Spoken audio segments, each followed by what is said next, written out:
Hello, everybody. My name's Brett Stalcup. Welcome to the Choices Podcast at choicesofficialpodcast.com.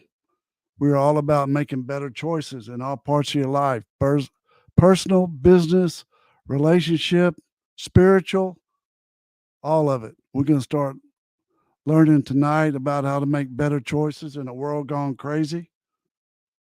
Last week we talked about world gone crazy. We talked about how it's power and money was the root of all evil. I want you to meet my co-host, Carcass John. Give him a big hand. Hey, thanks, Brett. The world has gone crazy, hasn't it? Dude, I'll give you a big hand, dude. I love you, man. You're awesome. Man, I love you too. Hey, if it's only two people giving you a hand, so what? It's worth it. So what? We're the only two in the room, so guess what? We're supporting each other no matter what. Yeah, that's right. So lots going on in the world, and I think, aren't we going to continue this as a theme moving forward? As a series. So next week we have Denny Brewer coming to talk to us. He's of counsel with my firm, and he is an upper high-level executive with the Fellowship Church, and he's going to talk about how the church world's gone crazy too. And he's been a friend of mine since 1972. You're going to love him, Carcass John. I don't think anything's immune. Yeah, nothing's immune from just the weirdness that's going on everywhere. Yeah, everywhere. Not even the church can escape the wrath of the world. Well, cool, dude. You got some lyrics for us this week? Man, I do. And something, I was talking to a coworker this morning, and he's into the same kind of music we are, 60s, 70s, rock and roll. And he said, you know what? Something hit me, because he was thinking, as I was talking to him about the Choices podcast, and he says, oh, thanks for the reminder. I'll be chiming in, and because he's driving to West Texas tonight to do some work out there. And so obviously when you're driving around, you needed something to do. So he'll refer back to this. And, but anyway, he said, man, I was thinking about your little thing with the little song lyric. And he said, I got a suggestion for you. So this goes out to Pete DeWall from the company I work for. He's a dear friend. And this is a song by Bruce Springsteen. And I know that's right in your wheelhouse. It's not in mine, but it is. I do respect him. It hits me right in the heart, dude. Yep. Well, This one's going to hit you even harder.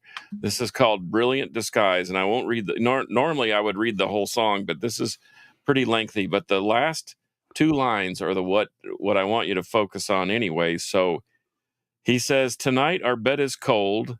I'm lost in the darkness of our love. God have mercy on the man who doubts what he's sure of. Ooh. Let me read that again. God have mercy on the man who doubts what he's sure of.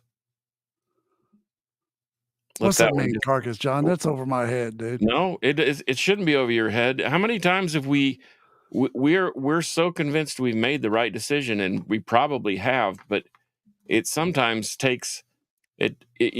What is it? If you make a noise in the wood, does someone really hear you? Is it really a sound, or is it a sound until somebody's heard?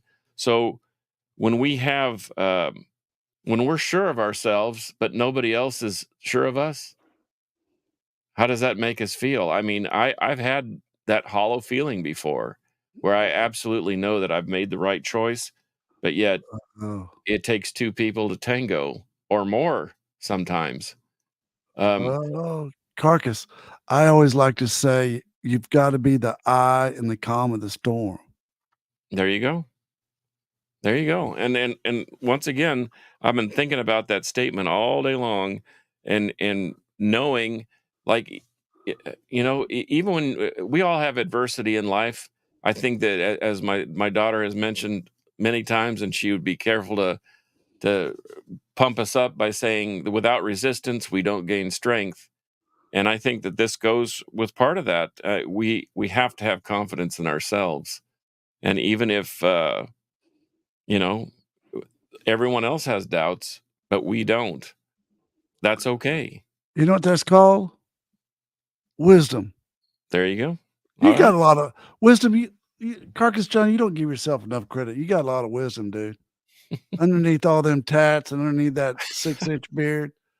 Dude, you Yeah, got a lot of you know wisdom. what? You We don't need to we need to talk about that at some point about looking at certain people and situations and just automatically going to a judgment because you wouldn't do that because you're gonna I think you would find if you didn't know me from the man in the moon, I think that you would approach me anyway, especially if I came into your office, and you would in a kind way, you would query me and say, "I want to know a little more about John Fossum."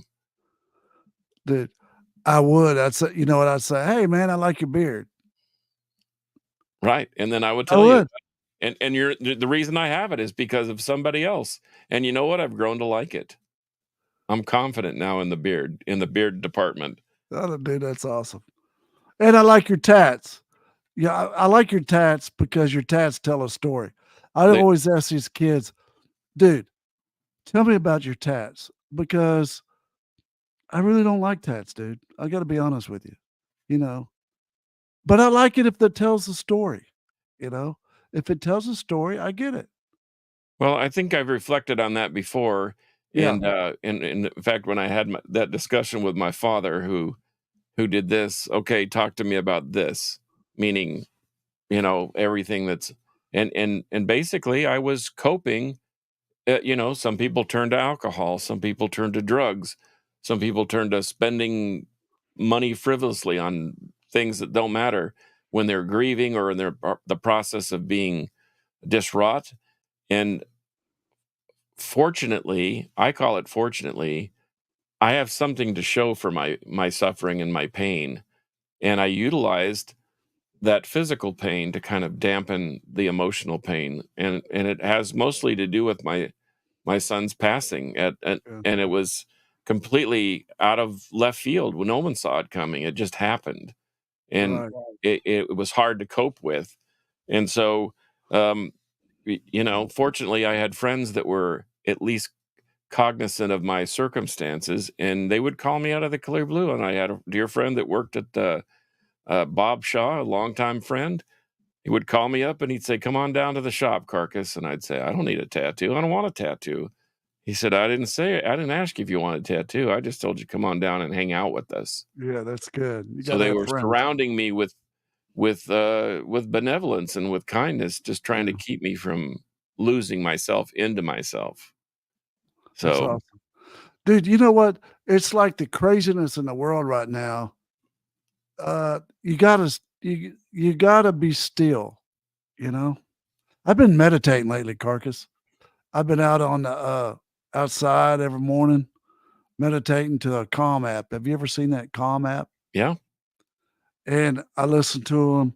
I try to do what they tell me, but I do redneck meditation. It's Uh-oh. like, You yeah, gotta explain that to me. but redneck meditation is where you're sort of half in and you half out because my mind goes too fast to come back and look and don't do anything for 5 minutes. But I'm learning how to do it, and it's very calming. And for all the craziness going on, even people driving like crazy, man, and all the craziness going on out there, it's good to stop and be still. And like I always say, the 24-hour rule works for me in Sanka. It's where we don't do anything for 24 hours. Anybody can invoke it. Like, hey, you want to buy that chair? I said, you know what? I'm going to invoke the 24-hour rule. So you wait, and I do that a lot of times before I make a decision because God has a tendency to wake me up in the middle of the night to give me uh, clarity. Yeah. Well, You I know was what gonna I mean? say, you and I both love music. That's no big secret. And usually when I'm in the car, I'm jamming out, I'm listening to something new and whatever. And there are mornings where I just leave the radio off. No talk Yeah. radio, no sports talk, no about the big Mavs win or loss or whatever. Nothing, just silence. And it becomes very cathartic to the sound of silence. And it to your point, it does give me clarity. Carcass. These phones are like amazing tools, right? Sure. I mean, it take a picture like you can't imagine, it takes a video like you can't imagine. But it's created so much technology for us, like it's an instantaneous answer on anything that you want. That's good and that's bad. These things are gonna be the death of us if we let them. Yeah. People don't, you know, dinner time is supposed to be where you put the phones down and you see, hey, what's going on, right? It's not a my dad used to use it as a time to tell me what I was doing wrong. I'm like, Mhm. you know, I don't do that to my kids. I listen to them, and I like to listen to it during dinner. What's going on? It's about them, asking questions. And I think the crazy world can be managed if we stop using these things, like leave the phone in the car, dude.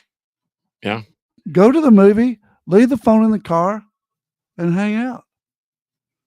Uh, it's Well, just when I go to the Queen's house, the phone stays in the car. There's no reason for me to. I mean, I'm gonna be there for a few hours, and then I'm gonna get in and I'm gonna drive. And if somebody really needs to talk to me, then they'll leave a message. That's the one thing. Two of my pet peeves with the phone. what?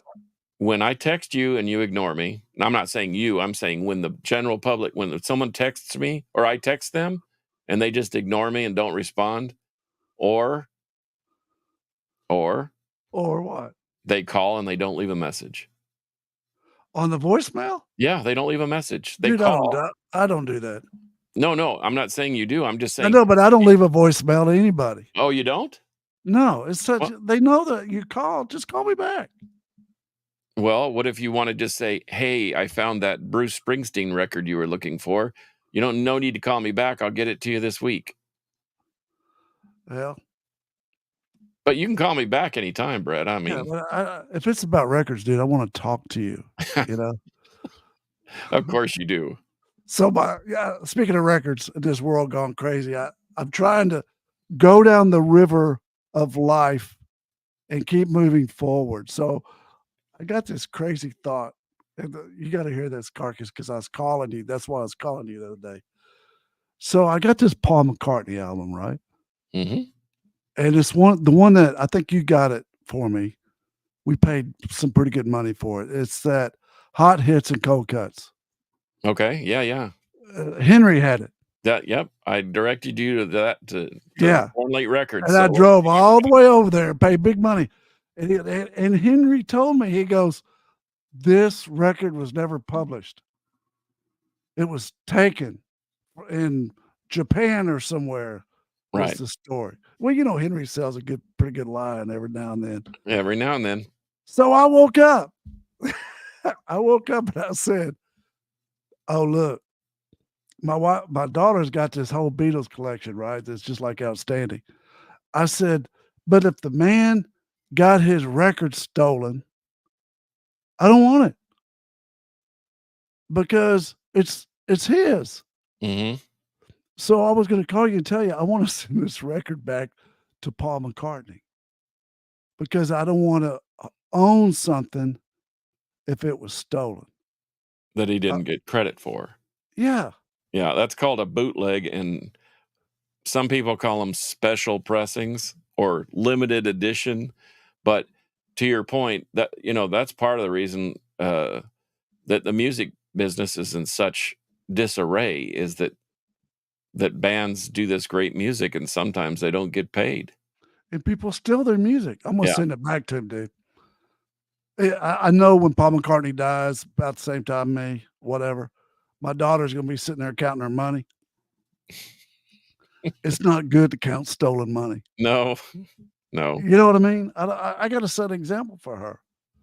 right. Even with this craziness going on around us. Anyways, that's why I was calling, dude. It's you got to do the right thing. Sure.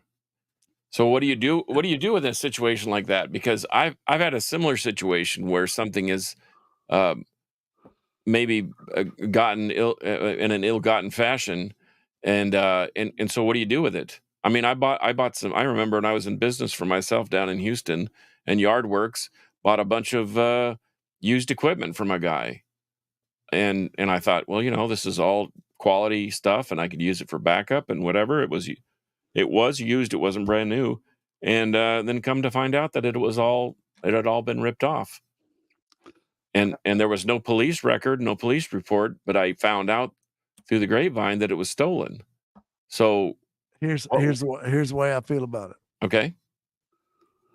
It's like old Fred Lauder used to tell me, my old partner. What goes around comes around. And it does most of the time it does a full circle and you get to see it. You know? I don't want to be part of taking opportunity on something that's not ours. I mean, so I'm gonna send this record back to Paul McCartney with a note that I bought this record for my daughter's collection, but then I found out that it's stolen. That it's a bootleg. It's a bootleg, so it needs to be returned to you. Thank you very much. We love your music. Have a good day. Adios. Well, if you got an address for him, that's what I would do. That's easy to do. I donated that stuff because I didn't want it in the arsenal. Yeah. I donated all that Dude. equipment. I couldn't sell it. I couldn't sell stolen goods. No, it's bad juju. It is bad juju. So I ended up donating it to a worthy cause. That's a good bumper sticker. Bad juju. Yeah. Yeah. We need Speaking of bad juju, world gone crazy. Hunter Biden got his today.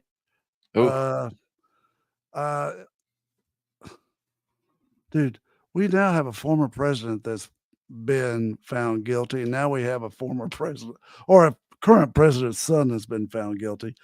I don't want to get too political on the show, but I will say that someone should have helped him through thinking through this because he lost 3 acceptance responsibility points. You're going to be hearing that. That's big in the guidelines. Mm-hmm. That could be the difference between going to prison and probation. But anyways, he's going to get pardoned. But our world is crazy. Our politicians are crazy. Power's crazy. Money's crazy. Interest rates are crazy. Being able to feed your families is crazy. So we have to simplify our life. I agree. Well, and I'm in the process of making room for a few new people at Casa de Carcass, and as I go through things, including piles and piles of records, and as I was telling Rob Colwell, our friend, and my cohort on another podcast, I had all this stuff, and it's nice to be able to put your hands on it and have a physical copy of certain music releases or what have you. But it's more of a status thing. Like, wow, look at behind me. I have all this music, and quite honestly, I couldn't listen to it all if I started today and went to the end of my life. But it's nice to be able to just reach over, grab what you want, and listen to it when the time comes. But you can do that online with Pandora and Spotify and YouTube, but it's not the same experience. It's not the same experience, and I believe in buying physical copies from people. But do I need 10 copies of Fleetwood Mac Rumors? No, I don't know. That's a tough question. Well, it's a tough question because, like, if you start talking Grand Funk, Deep Purple, Aerosmith, I got multiple copies because it's kind of interesting. But could I do with 1 or 2 copies instead of 10? You bet. So I'm simplifying, to your point, I'm simplifying my life. And the Queen has a huge Star Wars collection, and she hasn't quite learned how to refine that, but maybe she doesn't have to. Maybe I make enough space where she can now have the freedom to put that stuff out. I don't know. It's yin and yang. It's give and take, and we're making choices. Yeah. It is making choices. You got to make choices together too, dude. Right, and that's you just can't come up and say, "Hey, Queen, get your Star Wars stuff out of here." Yeah, no, I wouldn't say that because. But do you know how many guys would? What is this? But you know what are you doing bringing that in here? I'm more intrigued with the happiness of others around me, because if they're happy, I'm happy, and I truly mean that. And I've learned a hard lesson, and I don't know that I've ever been in a meaningful relationship where there is no anxiety about it. We're open, we're honest, And if something needs to be discussed, it gets discussed. And there's no fault, no judgment, no whatever. It's uncanny because I've never had that experience before. I've been married to Sanka for 25 years, and when I was raised, I don't like to talk about this much, but somebody in my house used to yell, and and Sanka's dad might have raised his voice too much. 25 years, neither one of us have raised our voice to each other, so it can be done. You know what I mean? It's Mm. respect, and sometimes, I'm sure Sanka has to take a walk every now and then because I'm such an idiot, but it works.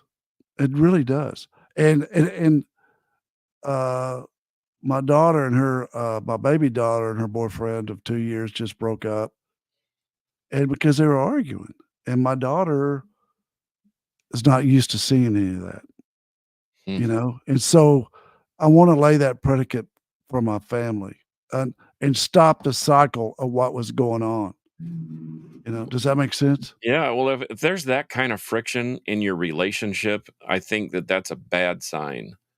And either you work together to fix it or you just cut ties and move on. Because I won't have those types of episodes in my house. I just Yeah, won't. I yeah, mean, and I it and how this crazy world we got right now, how men can be violent with women, dude. What? Are you insane? You know? I mean, they you're talking to a man with 4 younger sisters and no brothers, and you yeah, can better believe that I have every modicum of protection I'm just for saying all. it's the world right now. The It is the people world. it's becoming a norm, and it's not okay. It's No, not. it is So here completely not okay. it's not okay, dude. It's not okay. Uh, it's not okay. It's not okay to yell. It's not okay to hit. It's not okay to do drugs. It's not okay. It's not. And you young ones out there, I'm gonna bring my daughter in. My oldest daughter is a Spider. She can be a guest of ours later on and talk about choices in college. And I'm sure she's gonna bring up the fact that when they turned 18, I took them to lunch and said, "I'm done." They said, "What are you talking about?" I said, "Well, I'm done. I mean, y'all are 18. You got I was on my own a lot earlier. So you're on your own. I know I got to take care of you financially, but your decisions, your choices are yours. You're an adult. If you fall flat on your face, I'm there to pick you up. If you go to jail for drugs, you're there to stay. I can help you when you're flat on your back. But as far as being 18, the choices that you make are yours from here on out. Boy, and I'll tell you right now, I'm seeing that transition from 17 to 18 in real time, and it's remarkable that some kids breeze into adulthood without too many hiccups, but there are always hiccups because and especially for a parent, especially if you're an actually concerned parent. I've known parents in the past, some of my friends, they're like, "Well, you're 18, so you're out of here. You're on your own." And they basically kick them out.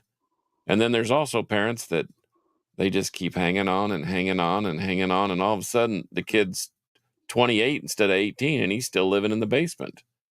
And I guess that's okay if that's your arrangement, but Listen, carcass. In this day and time, it's okay. It's their choice. It's okay. It doesn't affect you. no, it doesn't affect me. It doesn't affect me. And it's like, dude, I get it. Your son's living there taking care of mama, taking care of daddy. I mean, I get it. Uh, but going back to 17, I'm gonna bring his phone back. These kids are nuts with these phones. Yeah. They're sexting. They take pictures of them having sex on that phone, and then they often delete it after they recorded it on their phone and sent it out to their friends. Dude, that's possession of pornography. I mean, it's a felony. They don't know that what they're doing to themselves. The courthouse and the district attorney's office is having fun indicting people for that right now. Well, and that stuff never goes away. You might Never delete goes it away. off your phone, or off your computer, but it stays there. And I have plenty of friends who are in the cybersecurity business, and they're just like shaking their head, thinking, "Yeah, you may have hit delete, you may have hit reset, but it's there. It's Yeah, still there." yeah, it is, So if dude. and unless you I've want, got so many telephone cases with juveniles. Dude, they're mean, mm, but they do it. And they trade the videos, and it's possession pornography. And yeah, you can get it sealed when you turn 18, but until then, you're going to go to alternative school. You're going to hang out with other people, and you're going to be looked at as the dude that got caught. mm. That's crazy. It's a bad choice. Bad choice. Yeah, Using I never even really thought of it being that serious, but I guess oh, to your point, it is. I never. That I, stuff I, was all around me. It's all around us. It's everywhere. It's in the advertising. It's on TV. It's in magazines. It's whatever. But I just tried to stay away from it the best I could. I had enough distractions. I didn't need that. Of yeah, course, I didn't have a carcass, cell phone till I was, you know, carcass. These kids at the schools right now are mean, dude. Have you seen videos of these kids fighting in the cafeteria? yeah. And a parent tried to break it up, and then the teachers try to break it up, and then they hit the teachers, and nobody does anything about it. Are you kidding me? But they're all standing around with their phones, aren't they? Oh yeah. Hey, back up a little bit, teacher. Let me get a picture of that. And they're bullies. Bullying is bad in school, dude. It's bad. It is bad.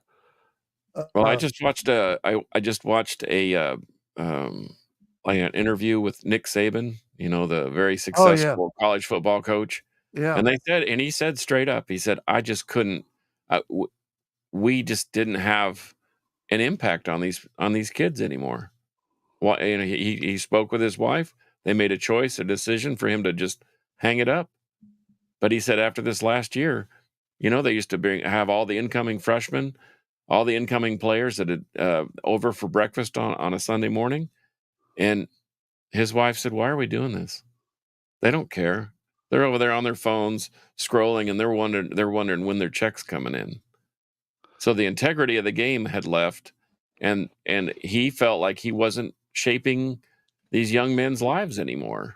That's I represent a bunch of guys, NFL guys, and um, what has happened is they've converted the league from a team sport to an individual sport. Yeah, And the individual has his own marketing team. He's got his own website. He's got all his stats up. He's looking for that second contract, right? And so his choice is to take care of himself and not the team. right. I've seen it. Look, if you notice if there's a team that's not going to playoffs in the last two games, they just got to play because they got to play. The all pro guys are going to pull themselves because Yeah, they're not going to get hurt because right. it costs them money. Because they're about ready to jump to another team. Yeah, that's the way it works. I And mean, I it's the same thing they're doing in colleges I've with followed college my football. I've followed where I went to college since I was a little kid, since I was old enough to understand what football and basketball and all that was. And to see it now, I mean, there are guys that'll start this year that have been on 4 other college teams, and they still have The eligibility. portal. Yeah, the All I knew was good about a portal was to get to heaven. portal. That's all I knew or, was or, good about or a or get portal. out of your stateroom at the ship, Yeah, yeah. But it's like people don't really have to make serious choices. They just make the easy choice, Mhm. because Yeah, some other college will say, "Hey, well, we'll pay you more money, so why don't you come play for us?" And they'll say, "Okay, see ya," because there's no loyalty in their choice. that's right. Gone are the days like I remember one of my favorite players growing up in baseball was George Brett, just a good old country boy. played with the Kansas City Royals, won a couple of championships, just a good dude. And he was great. He was a great player. And he had opportunities to leave the team. But you know what? He stayed with the Kansas City Royals his whole career. That was it. He wasn't Yeah, going anywhere because that he didn't felt happen. loyal to the fans and to himself and to the people that had put him on the map. But Yeah. you will never see that anymore. No. Now George Brett have his own website, his own marketing team, his own videographer, And he would have played for 5 his other own teams. editor, his He own would've T-shirt team, Yeah. making all the T-shirts with his name on it.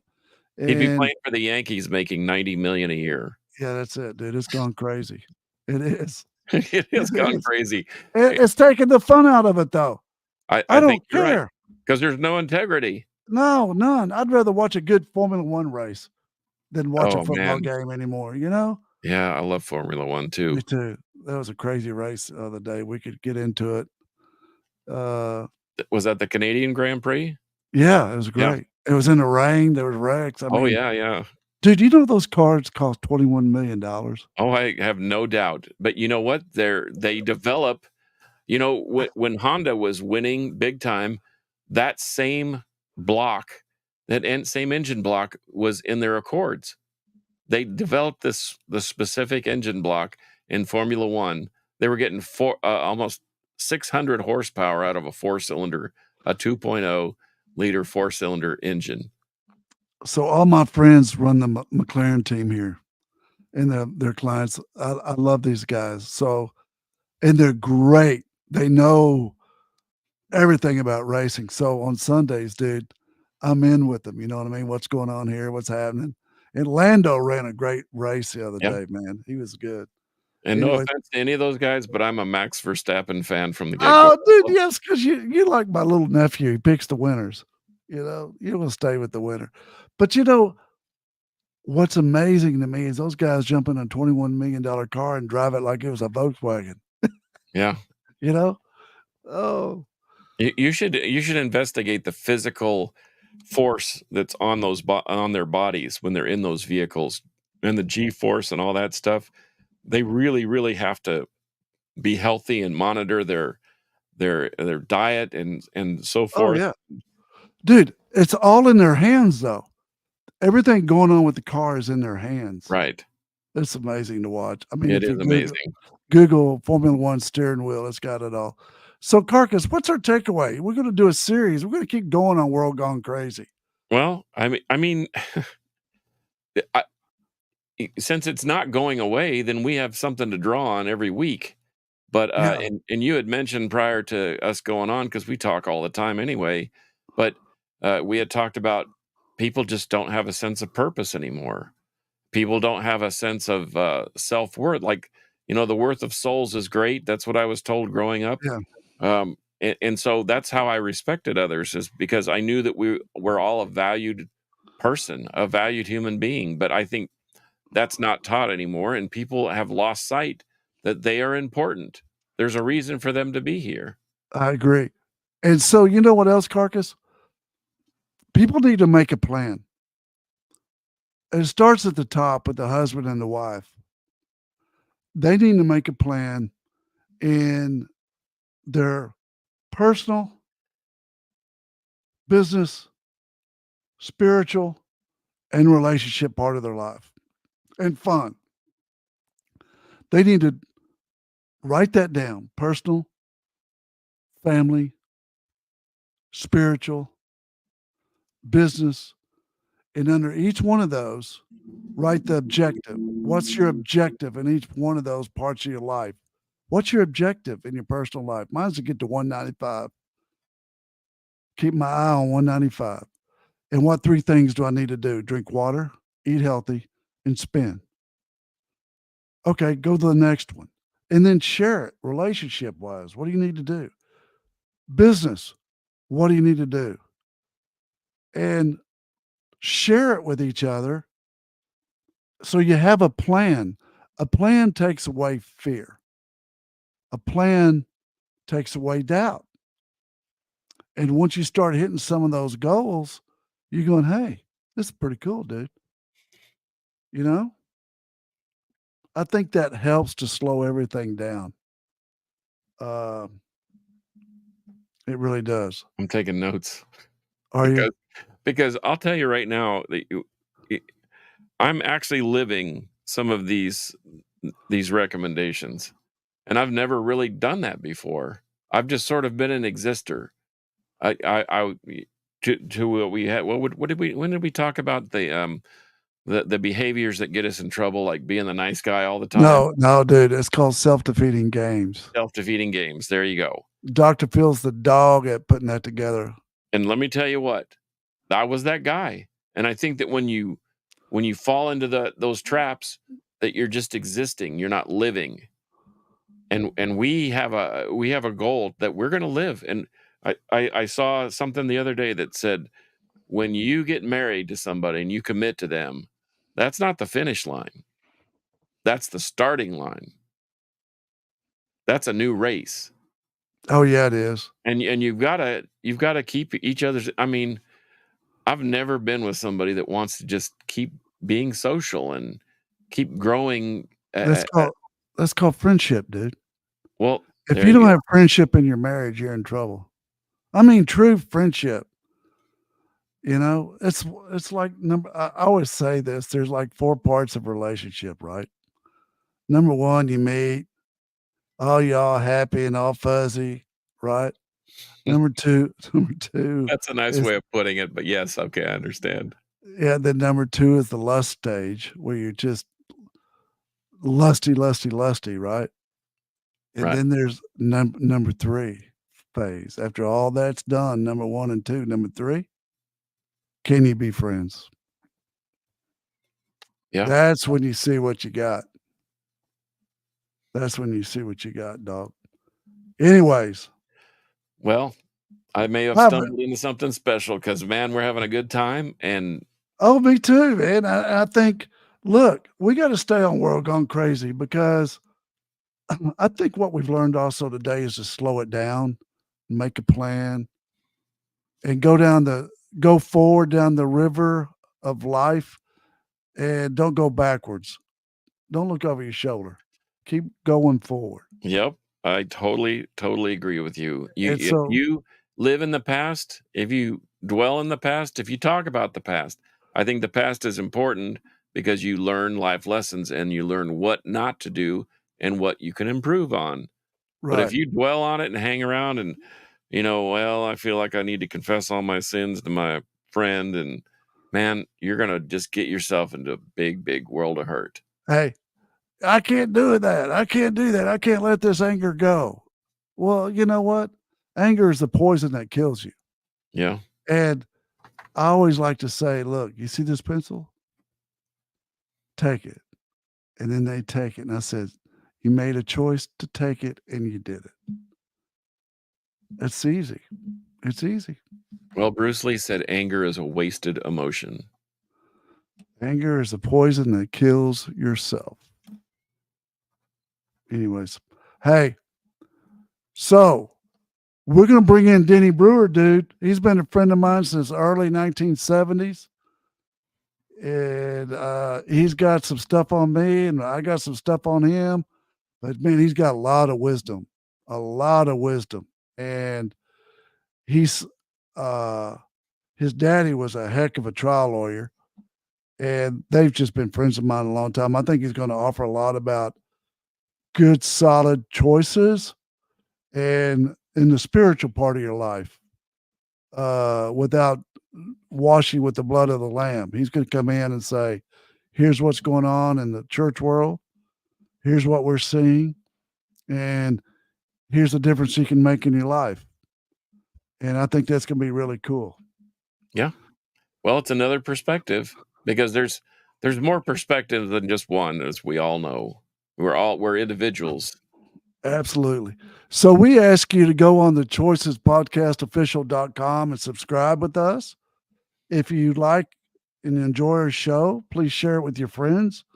We're at 7:00 every Tuesday live, but then the audio casting goes on tomorrow, Wednesdays, and we have the library. And so we're going to keep doing this series on world gone crazy until we feel that we have got solutions and tools to live this crazy life. But this, we always like to end our show with a saying, and today saying is, I'd rather take a slow dime than a fast nickel. Whoa. Just slow it down, dog. It's going to come. Got it? Amen. You betcha. All right, Carcass. We love our people. We love our viewers. Thank you guys very much. And we'll see you next Tuesday at 7 o'clock with Denny. All right. See you then. Bye. Bye-bye.